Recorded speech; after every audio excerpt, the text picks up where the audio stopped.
Bonjour à tous et bienvenue à nouveau sur Dota 2. Donc du coup, aujourd'hui je vais vous présenter Medusa qui est un hard carry de type agilité dans Dota 2.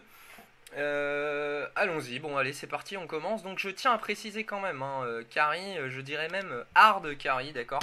Tout comme l'anti-mage et le spectre, elle est extrêmement longue à monter, d'accord. Donc ne la prenez pas n'importe quand, c'est extrêmement important. Prenez ce genre de personnages, donc les hard carry, donc du genre spectre, anti-mage, Medusa et certainement d'autres que j'ai pas en tête. Ne les prenez pas si vous n'êtes pas sûr que votre équipe puisse tenir le début et le milieu de partie. D'accord? Parce que c'est des personnages qui vont être prêts en fin de partie. Donc si votre équipe n'est pas capable de tenir jusqu'à la fin de partie, vous allez perdre avant d'avoir un personnage puissant. D'accord?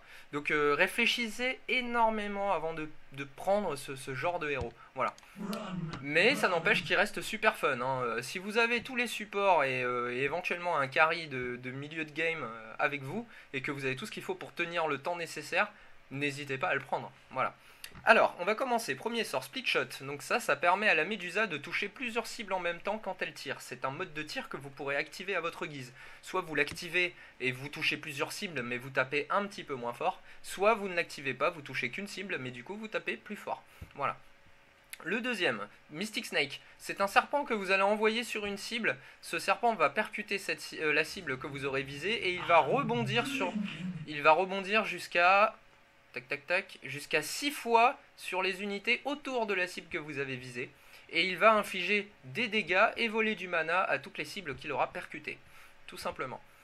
Le Mana Shield, c'est un sort qui va permettre à votre Medusa d'être vraiment très compliqué à tuer parce que ça va la rendre extrêmement résistante pour la simple et bonne raison que c'est un bouclier qui va encaisser, qui va encaisser 60% des dégâts qu'on va vous infliger, d'accord? Ce qui veut dire que vous n'allez prendre que 40% des dégâts quand on vous tape. Voilà, tout simplement. Donc il y a 60% de dégâts qui vont aller dans le vent et qui ne vous seront pas infligés, ce qui va vous rendre vraiment très compliqué à tuer si vous vous équipez correctement. Sauf que les 40... Donc vous prenez 40% de dégâts, d'accord, mais les 60% de dégâts que vous ne prenez pas, il y a bien un petit sacrifice quand même. Ils vont vous enlever, au niveau max, ils vont vous enlever 2,5 points de mana à chaque coup que vous allez prendre. D'accord? Donc au lieu de prendre les 60% de dommages que vous ne prenez pas, vous perdez du mana à la place. D'accord? Donc vous prenez moins de dégâts mais vous perdez du mana. Voilà. Donc d'où l'intérêt pour rendre votre personnage utile, important, intéressant et surtout très résistant et à la fois puissant, il va falloir augmenter toutes les caractéristiques sur Medusa. Pour qu'elle tape fort, parce qu'elle a son rôle de carry, d'accord? Mais en plus de ça, pour qu'elle soit résistante, et qu'elle ait beaucoup de mana, pour que son bouclier de mana soit le plus utile possible, et du coup qu'elle vous rende le plus difficile à tuer possible. Et enfin son ultimate, le Stone Gaz, qui va pétrifier une cible. Donc en fait ça va déjà ralentir toutes les unités autour de vous de 50%, d'accord? Donc ils vont aller 50% moins vite. Et pour les cibles qui vous regarderont, elles seront pétrifiées jusqu'à 3 secondes. Et pendant ces 3 secondes où elles seront pétrifiées, vous infligerez plus 50% de dommages, ce qui est énorme, donc vous allez faire extrêmement mal. Par contre, pour les gens qui seront ralentis mais qui ne vous regarderont pas, qui vous tourneront le dos et qui essaieront de s'éloigner de vous, eux ne seront pas pétrifiés, ils seront juste ralentis jusqu'à ce qu'ils sortent de la zone pour retrouver leur vitesse de déplacement normale. Voilà. Donc on va commencer sur le skill build, c'est parti, donc on va toujours monter d'abord le Mystic Snake, d'accord? Vous mettrez éventuellement un petit point dans le Mana Shield parce que ça peut aider, mais le maximiser dès le début, j'ai envie de vous dire que ça servira à rien, d'accord? Ça servira à rien pour la simple bonne raison que le Mystic Snake, vous allez pas mal vous en servir en début de partie pour farmer et pour harass, il va vous prendre énormément de mana, d'accord? Donc il vous restera souvent très peu de mana, donc votre bouclier de mana qui encaisse des dégâts mais qui vous enlève du mana à la place, ne vous servira à rien puisque vous aurez plus de mana. Donc si vous avez plus de mana, vous avez plus de bouclier. Si vous avez plus de bouclier, vous avez plus de protection, donc vous vous ferez tuer. Vous allez vous faire tuer. D'accord? Donc voilà, ça sert à rien de le maximiser. Laissez un point dedans. Si vous avez la chance de pouvoir l'utiliser et de vous sauver la vie avec en début de partie, ça sera déjà pas mal. Voilà. Mais il servira surtout plus tard quand vous aurez beaucoup de points de mana, beaucoup d'intelligence et que vous serez d'un niveau supérieur. Donc maximiser en priorité du coup le split shot et le Mystic Snake. d'accord?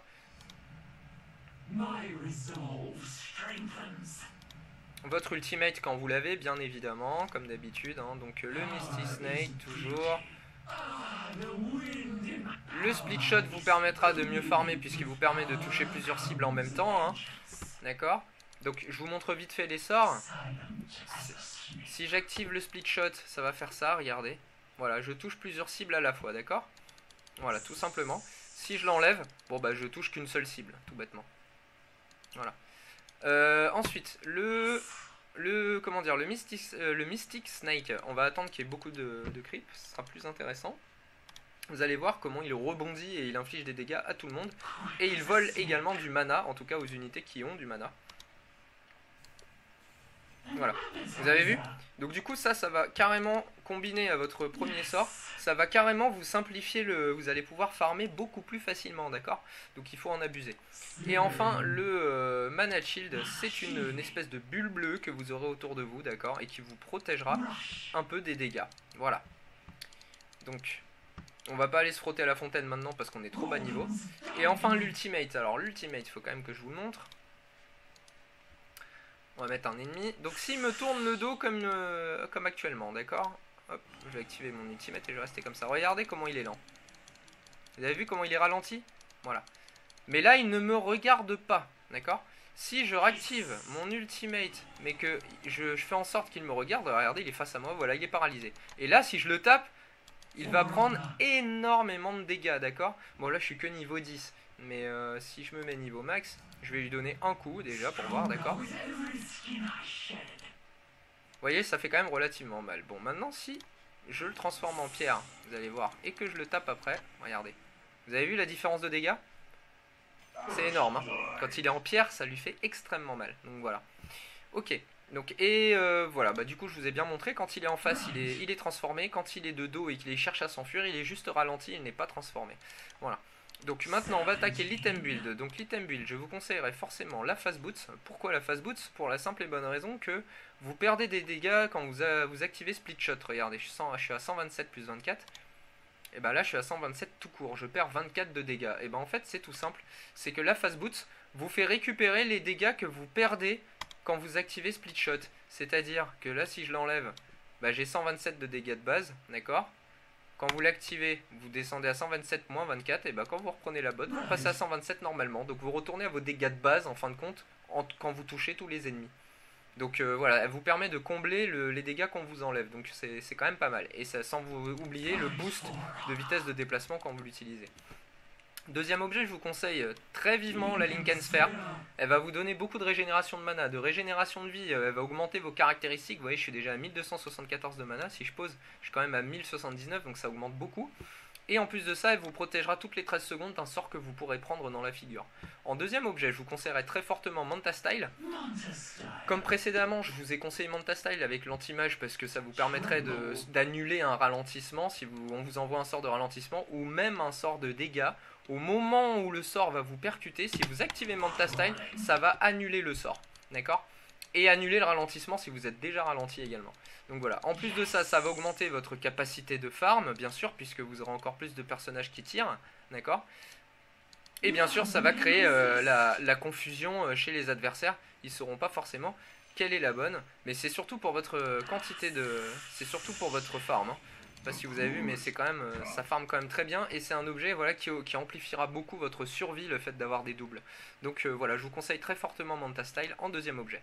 En troisième objet, et vous passez quand même à 1404 de mana, et 2042 de vie, hein, si je l'enlève, regardez. 1852, 1274. Donc ça a quand même un gros boost, hein. Et il y a une Yasha dedans qui augmente votre vitesse d'attaque et votre vitesse de déplacement. Combiné à Stone Gaz, c'est parfait, d'accord? Donc voilà. Ensuite, je vous conseillerais, toujours pareil, il faut partir sur énormément de caractéristiques pour rendre votre bouclier de mana très très utile. C'est-à-dire plus vous aurez de mana, plus vous pourrez le garder longtemps, plus vous pourrez le garder longtemps, plus vous serez résistant. Donc partez ensuite sur un Eye of Skadi. Et regardez, 2700, je suis presque à 3000 de vie et presque à 2000 de mana, d'accord? Vous avez vu, ça donne énormément de caractéristiques, hein. 1404, je passe à 2000 presque de mana, hein, d'accord? Donc Eye of Skadi, très important. Ensuite, après Eye of Skadi, je vous conseillerais une Butterfly. La Butterfly va vous donner de l'esquive, donc en plus on aura des chances de vous rater, ce qui va vous rendre encore plus résistant, ça va être une horreur pour vous tuer. Et pour finir, un objet qui vous donnera des dégâts, parce que vous restez quand même un carry, donc je vous conseillerais un Daedalus. Bon, bien que la Butterfly vous donne de l'esquive, donc de la survie, mais aussi des dégâts, parce que ça vous donne de l'agilité et des dégâts, hein, de toute façon, et vous êtes un héros agilité, donc ça booste bien vos dégâts. Mais les coups critiques, on va dire qu'il n'y a rien de mieux pour faire mal. Donc voilà, pour finir, ça sera le top. Donc là, vous êtes vraiment une Médusa horrible à tuer, je vais vous en donner la preuve tout de suite. Si vous activez votre bouclier, et que je vais aller près de la fontaine ennemie, là, regardez. Vous allez voir à quel point je vais tanker. Regardez. Je sais pas si vous voyez, hein. Elle ne prend pas de dégâts pour ainsi dire. Voilà, donc là j'ai plus de mana. Donc là je commence à prendre beaucoup plus de dégâts. Vous voyez, mon mana est parti à force de prendre des coups. Voilà. Mais vous voyez, c'est quand même... Et là je suis quand même face à une fontaine, hein. Donc je vous laisse imaginer, contre des héros adverses, avant qu'ils vous infligent autant de dégâts, va falloir le faire, hein. D'accord? Donc voilà. Je vous conseille cet équipement là. Est-ce que j'ai rien oublié? Non, je vous ai tout montré, l'ultimate, le fait que ça fasse plus mal quand ils sont pétrifiés, le bouclier, le mana shield, je viens de vous montrer le fonctionnement, le Mystic Snake, le split shot, bon bah voilà, j'ai envie de dire que je vous ai tout montré. Donc voilà, le principe de Médusa, retenez bien ça, donc vraiment des objets qui vous permettront de tanker et surtout d'augmenter beaucoup votre quantité de mana de façon à tanker un maximum, d'accord? Pour ça, Link and Sphere, Manta Style, Skadi, et ensuite partez sur du dégât du genre Butterfly, Daedalus, et vous serez complètement imbattable.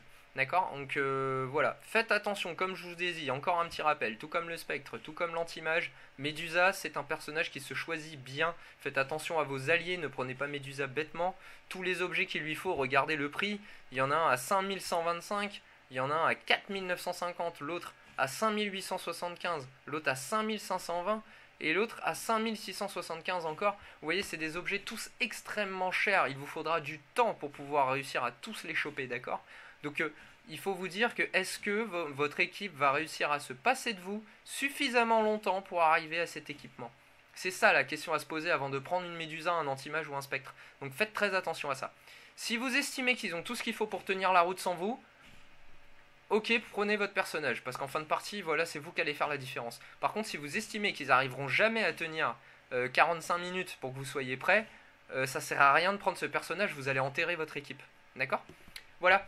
Bon, bah j'espère que ce petit guide sur Médusa, la Gorgone de Dota 2 vous aura plu. Et puis, bah, je vous souhaite de bien vous amuser avec. À la prochaine sur Itachi Gaming. Ciao, ciao!